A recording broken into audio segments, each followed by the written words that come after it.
Hello friends, welcome to my YouTube channel. So in today's video, we are going to talk about what are scheduled triggered flows. So as the name suggests, scheduled triggered flows are the flows which you can schedule to run at a specific time or on a regular interval. Like if you want to run it weekly or if you want to run it daily at a particular time, then you can use the scheduled triggered flow. Okay, so let's take a small scenario to get an understanding of how scheduled triggered flows can work. So let's say you get a requirement where you have to close a case on a scheduled close date. So let's say it's a datetime field. Scheduled close date is a datetime field which will be filled by the admin or anyone. Now your requirement is that you need to run some batch daily, okay, and pick up the schedule close date which is equals to today, and then you need to close that cases, okay, and then you need to send an email to the case owner as well. Now there are multiple ways to do it. You can use schedulers, you along with the batch class, but in that case you need to write the classes and then you need to write a test class for that. You need to get it deployed. Instead, you can even use the flows where you don't need any kind of development experience. It's just that it's a drag and drop of the elements, and you can configure your flows and you can schedule it to run on a daily basis. So let's see how it's going to work. So to run a scheduled flow, we can again go to the flows and we'll create a new flow. So as soon as you click on the new flow, along with the other option, you will also get an option of the scheduled flows. So as you can see here, we get an option of schedule triggered flows. That is, you, these flows you can launch at a specific time and at a specific frequency.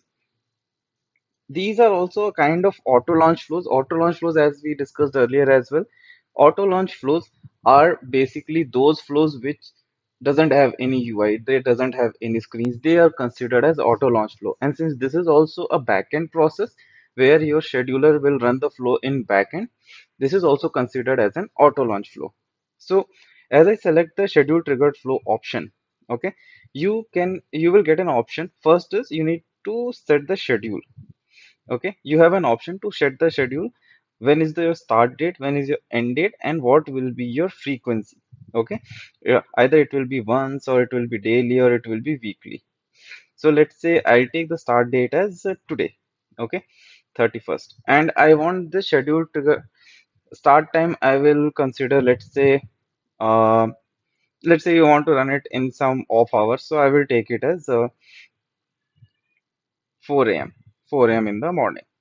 Okay, now the date time which you will put, okay, so whoever is scheduling this flow, the date time will run in context of that particular user. That is something we need to keep in mind. Now you can select the frequency, that is it will be whether it will be a once, or if I want to make it daily, or if I want to run it weekly. Okay, so you can get some information here as well. So let's say if I want to run it daily, okay, and I'll click on done. So you can see it came here. The start date is this, and it will run daily. Now I need to select an object based on which I want to do this processing. Okay, so let's say I'll select the case. Now, one of the advantage here is once you are giving the conditions and object and filter conditions on the start element, in this whole process you can get a total record of 2,50,000, okay, or 250K records you can get in the initial query itself. So I can put like schedule close date equals, or instead of equals we can use is null. The reason is that there is a limitation currently on the scheduled flows, that in the filter condition of the start element you cannot use something like today or something like that. This is a you can say there is a limitation currently. Okay, so we will check that the scheduled close date is null as false. Okay, so all the records which are having scheduled date, and we will click on done. Okay, now we have one condition, and we have all the condition in our start element. Okay.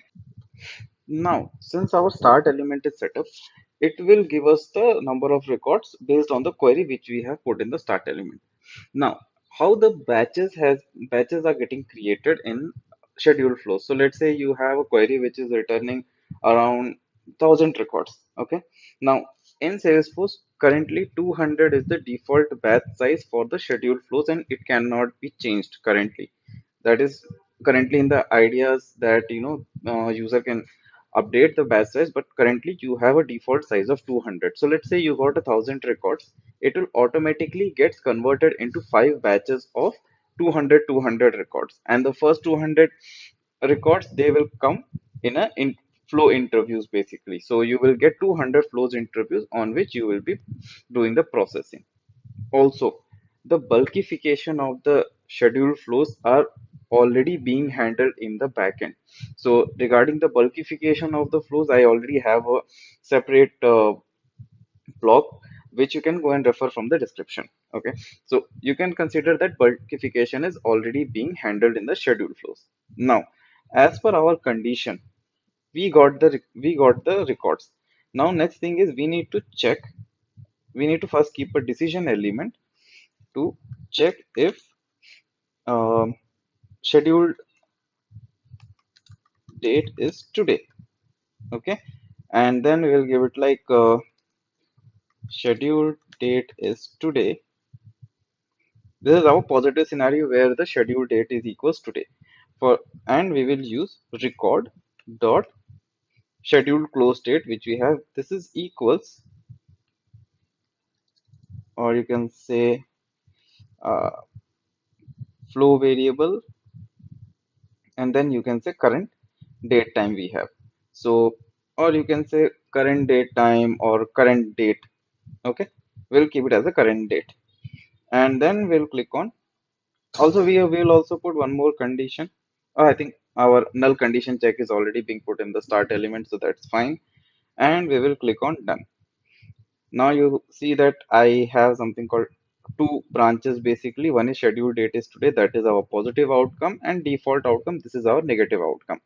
So we will just leave the default outcome as is, and we will focus on our positive outcome. Now here we need to do an update record. Okay, so we will do update case, and we have three options here. That is, either we can update the record, the dollar record global variable. For example, like as we discussed, right? Let's say we have 1000 records, 200 batches you got. Now in the first 200 batch, this is your first case which is being stored in the dollar record. So if you want to update that particular case or the flow or the record which is currently present in this flow, you can use the first option, that is use the case dollar record global variable, or you can specify the ID and query the record to update it, or you can use some special conditions to get the record. So basically, either you can use the current record or you can query a record and update it. So in our case, we will just update the current record. Okay.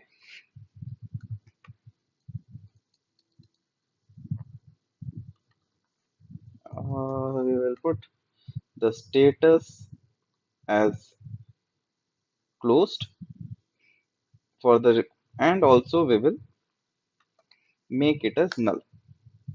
So that to assign null to a date variable in flows, basically we use a formula field, or you can say a formula variable. So for that, we will create a new resource and we'll keep it as formula, and we'll give some date like null date value, and I'll just keep it as date and it will be null. Okay. Now, and I'll assign this formula. So it will assign null to the schedule close date. Also, the status is set to close so that this record will not come in the next cycle now. So here we updated our case. Now, our next requirement is we need to send an email to the case owner. Okay. So for that, in this video, we will be using the email alerts of the workflow. So to save the time, I have already created one email alert. And if you can see, I have one email template. I have created it for case closed with just a simple text.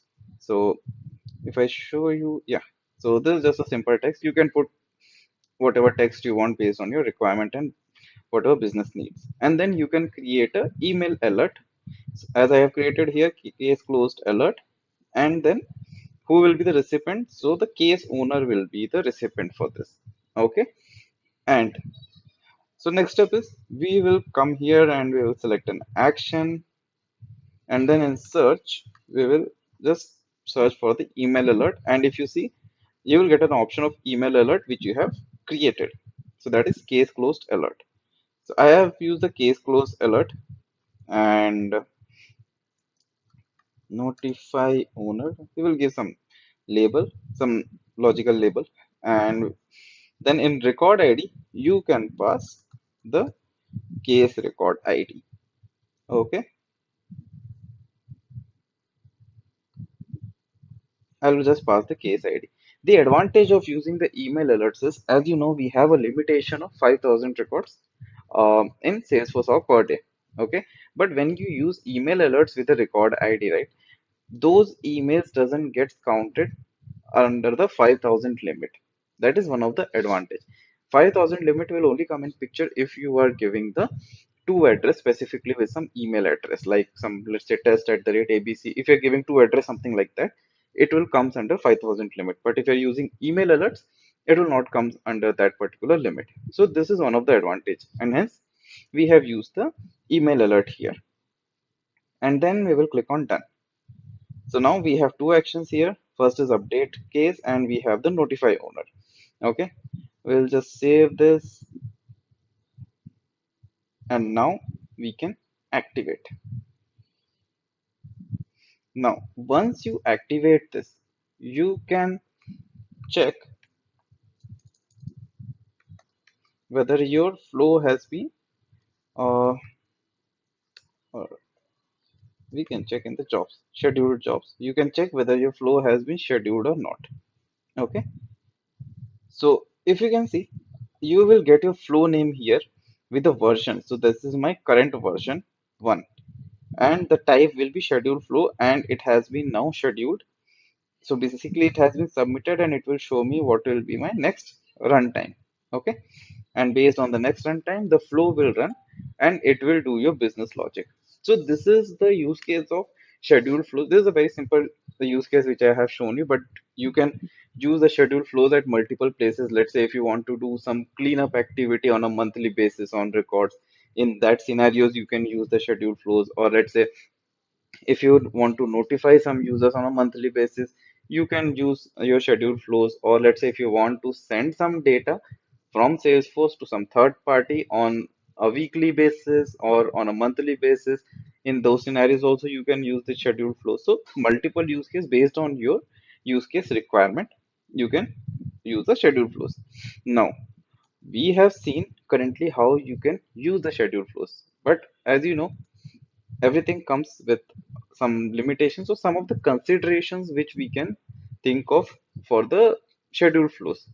So as you have seen, the it will run at a specific interval of time. You can schedule it to run once or daily or weekly, and then it can be kind of replacement of Apex scheduled jobs. But there are certain scenarios which cannot be fulfilled in the schedule flows. Like when you will be building, you might come across that okay, this is a limitation, you cannot use it.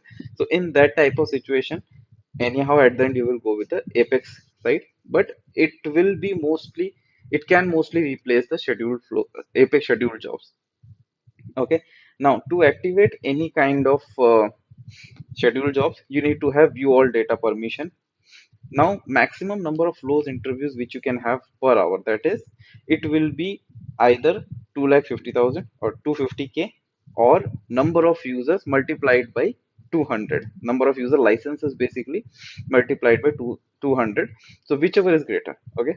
So that will be your daily limit for the interviews in a org. Now, next is if you delete a scheduled triggered flow. Okay, so basically from scheduled jobs, if you delete the scheduled triggered flow, it will delete all the occurrences of the flow. Basically, it your future method or your future job all will get deleted. So this flow is not going to run at all. Okay. So if you want to make it run again, then in that case you need to deactivate and again activate the flow. So that is also one of the considerations you can say. And then it basically runs under automated process. So if you know, Salesforce have by default user called automated process in backend. So your scheduled flow runs in that particular user context and an automated process. Okay. Now the next thing is, let's say if you get certain requirements where you want to invoke some Apex code. So in that case, in schedule flow, you need to first do a pause element, and after pause element only you can call the classes in from the schedule flows.